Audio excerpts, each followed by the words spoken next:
ጥበብን የሚሰጥ ጥበበኛ የሕይወት ውሃ ወንዝን የመገኛ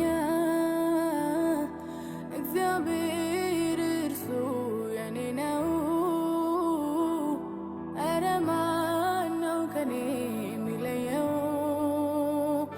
እግዚአብሔር እርሱ የኔ ነው።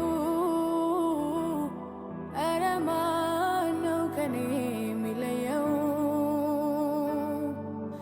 ልጅ ቢወለድ ከባለጠጋ ይካፈላል ከአባቱ ጋር።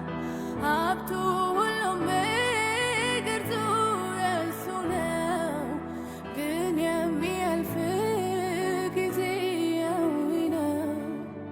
የኔስ አባት ከሁሉ የላቀ ሁሉን ገዢ ባለም የታወቀ እኮራለሁ ልጁ በመሆኔ ኤልሻዳይ